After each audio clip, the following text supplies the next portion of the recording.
Welcome to Uber School's USMLE Step 1 Pathology Study Guide on Inflammation. I'm Pete, and with me today is my good buddy Crash. Are you ready to dive into the world of inflammation, Crashington? You bet, Petey boy. Let's get this inflammation party started. But before we do, let me remind our listeners that this is an Uber School production designed to help every single one of you ace that USMLE Step 1. We're not just aiming for a pass here, folks. We're shooting for the stars. Absolutely, Crash. And remember, students, if you're ever feeling overwhelmed, just think of our buddy Marcus Cooper. Legends has it, he once memorized an entire pathology textbook while skydiving. Now, that's what I call extreme studying. Ha! Classic Marcus. All right, let's kick things off with the basics. Pete, why don't you give us a rundown on what inflammation actually is? Sure thing, Crashberg. At its core, inflammation is the body's protective response to injury or infection. It's a complex biological process that involves various cells, chemical mediators, and vascular changes. The goal is to eliminate the initial cause of cell injury, remove damaged cells and tissues, and initiate tissue repair. Nice overview, Pete. Now let's break it down further. We've got two main types of inflammation, acute and chronic. Acute inflammation is the initial, rapid response that typically lasts for hours to days. Chronic inflammation, on the other hand, can persist for weeks, months, or even years. What are some key differences between the two, Petey? Great question, Crash. The main differences lie in the duration, cellular players, and outcomes. Acute inflammation is characterized by the rapid influx of neutrophils, increased vascular permeability, and the classic signs of inflammation: heat, redness, swelling, pain, and loss of function. Chronic inflammation involves a different cast of characters, primarily macrophages, lymphocytes, and plasma cells. It often results in tissue destruction and attempts at repair occurring simultaneously. Spot on, Pete. Now let's dive deeper into acute inflammation. Can you walk us through the vascular changes that occur? Absolutely, Crash. The vascular changes in acute inflammation are crucial and occur in a specific sequence. First, we see vasodilation, which is primarily mediated by histamine and nitric oxide. This leads to increased blood flow to the affected area, causing that classic redness or rubor we associate with inflammation. And what follows vasodilation, Pete? Next comes increased vascular permeability, Crash. This allows plasma proteins and leukocytes to enter the tissue. It's facilitated by the contraction of endothelial cells, which creates gaps between them.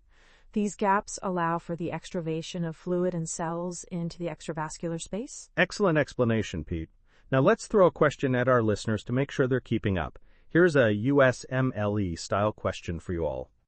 A 25-year-old man presents with a red, swollen area on his arm following a bug bite. The affected area is warm to the touch and painful. Which of the following mediators is primarily responsible for the initial vasodilation seen in this acute inflammatory response? A. Prostaglandin, E2. B. Leukotriene, B4. C. Histamine. D. Bradykinin.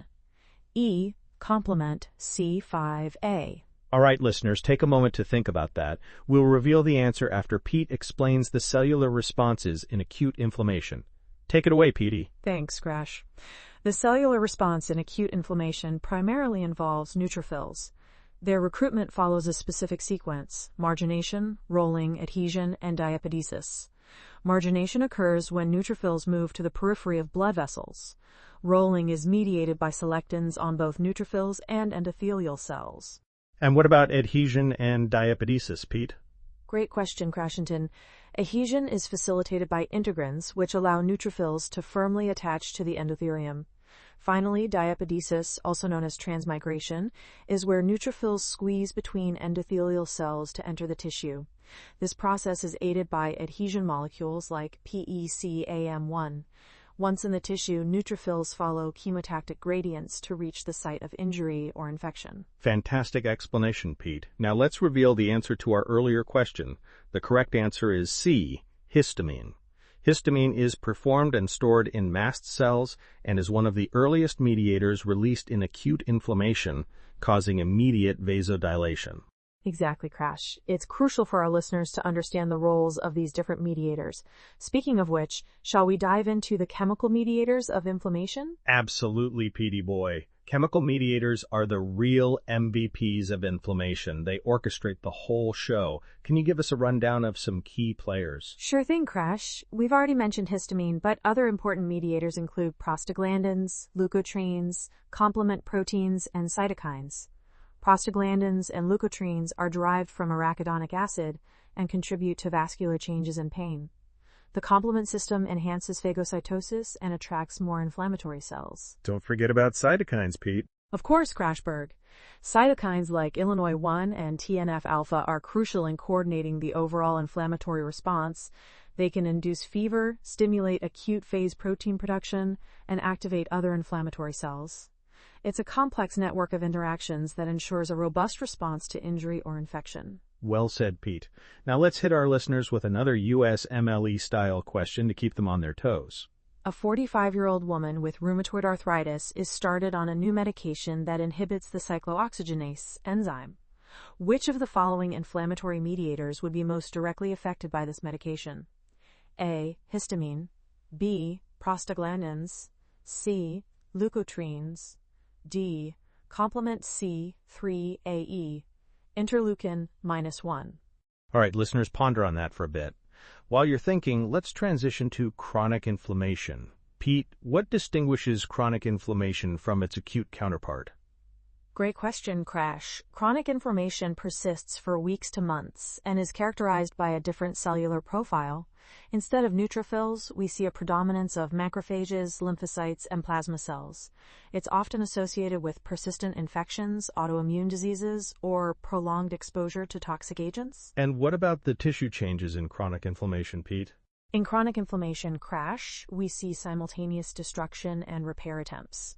This often leads to fibrosis, where excessive extracellular matrix is deposited, distorting the normal tissue architecture. Angiogenesis is also a key feature, providing blood supply to the chronically inflamed tissue and the developing granulation tissue. Excellent explanation, Pete. Now let's reveal the answer to our previous question. The correct answer is B, prostaglandins. COX inhibitors, like NSAIDs, directly affect the production of prostaglandins by inhibiting the cyclooxygenase enzyme. Spot on, Crash. It's crucial for our listeners to understand the mechanisms of action of common anti-inflammatory drugs. Now, shall we dive into granulomatous inflammation? Absolutely, Petey. Granulomatous inflammation is a fascinating subtype of chronic inflammation. Can you give us an overview? Of course, Crash and Tin. A granuloma is a focal collection of epithelioid macrophages, often surrounded by lymphocytes. Multinucleated giant cells formed by the fusion of macrophages are frequently present. Granulomas can be caseating, showing central necrosis, or non-caseating. And what are some common causes of granulomatous inflammation, Pete? Great question, Crash. Tuberculosis is a classic cause, typically showing caseating granulomas. Sarcoidosis, on the other hand, is characterized by non-caseating granulomas. Various fungal infections can also cause granulomatous inflammation. The formation of granulomas is essentially the immune system's attempt to wall off substances that it can't eliminate. Excellent explanation, Pete. Now let's hit our listeners with another USMLE-style question. A 32-year-old man presents with persistent cough, fatigue, and weight loss. Chest X-ray shows bilateral hilar lymphadenopathy. A lymph node biopsy reveals non-caseating granulomas. Which of the following is the most likely diagnosis? A. Tuberculosis. B. Sarcoidosis. C. Histoplasmosis. D. Wegener's granulomatosis. E. Cat scratch disease. All right, listeners, think about that one. While you're pondering, let's move on to the systemic effects of inflammation. Pete, can you give us an overview of the acute phase response? Absolutely, Crash. The acute phase response is a systemic reaction to inflammation, mediated primarily by cytokines like Illinois 1, Illinois 6, and TNF-alpha. These cytokines induce the liver to produce acute phase proteins such as C-reactive protein, fibrinogen, and serum amyloid A. And what are the roles of these acute phase proteins, Pete? Great question, Crashberg. CRP enhances phagocytosis by opsonizing pathogens. Fibrinogen contributes to the hypercoagulable state often seen in inflammation. Serum amyloid A is involved in cholesterol transport and modulation of inflammatory responses. Additionally, fever is another systemic effect caused by Illinois 1 acting as an endogenous pyrogen on the hypothalamus. Excellent explanation, Pete. Now let's reveal the answer to our previous question. The correct answer is B, sarcoidosis. The combination of bilateral hilar lymphadenopathy and non-caseating granulomas is classic for sarcoidosis. Spot on, Crash. It's crucial for our listeners to recognize these classic presentations. Now, shall we discuss leukocytosis and leukemoid reactions? Absolutely, Petey. Leukocytosis is a common response to inflammation. Can you break it down for us? Sure thing, Crash. Leukocytosis refers to an increase in white blood cell count, typically above 11,000 cells per microliter. A left shift, often seen in acute inflammation, refers to the presence of immature neutrophils in the blood.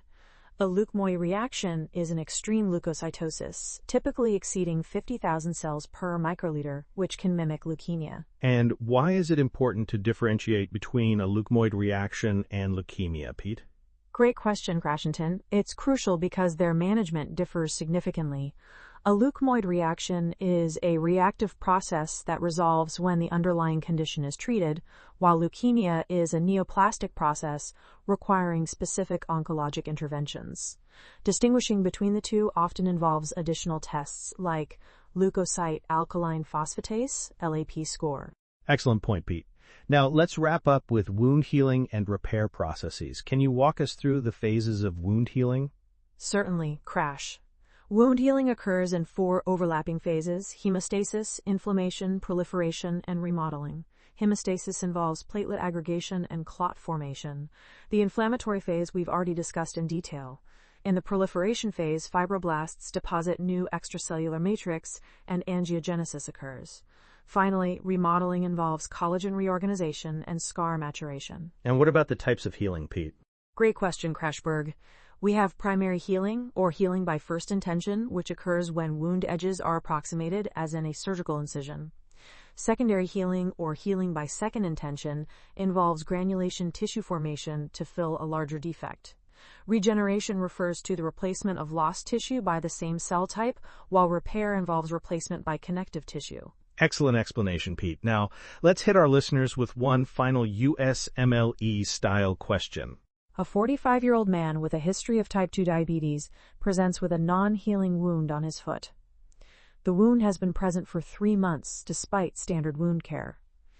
Which of the following factors is most likely contributing to the impaired wound healing in this patient? A. Increased levels of growth factors. B. Hyperglycemia. C. Enhanced angiogenesis. D. Increased collagen production. E.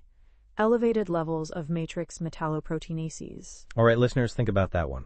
While you're pondering, Pete, can you tell us about some complications of wound healing? Sure thing, Crash. Common complications include wound dehiscence, where the wound reopens, often due to excessive tension or infection. Keloids and hypertrophic scars represent excessive scarring. Keloids extend beyond the original wound margins and are more common in individuals with darker skin. Hypertrophic scars remain within the original wound margins.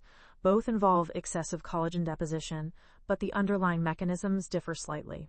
Excellent overview, Pete. Now let's reveal the answer to our final question. The correct answer is B, hyperglycemia. In diabetic patients, hyperglycemia impairs wound healing through various mechanisms, including decreased collagen production, impaired angiogenesis, and increased susceptibility to infection. Spot on, Crash. It's crucial for our listeners to understand how systemic conditions like diabetes can impact local processes like wound healing. Absolutely, Pete. And with that, we've come to the end of our deep dive into inflammation. Remember, folks, this is an Uber School production designed to help you ace that USMLE Step 1. Any final words, Petey? Just this, Crash. Understanding inflammation is crucial for grasping the pathophysiology of numerous diseases. As you prepare for USMLE Step 1, Focus on the mechanisms and be able to apply this knowledge to clinical scenarios. And remember, if Marcus Cooper can memorize a textbook while skydiving, you can master inflammation. Well said, Pete. And to all our listeners, keep studying hard, and we'll see you in the next Uber School production. Until then, this is Crash. And Pete, signing off.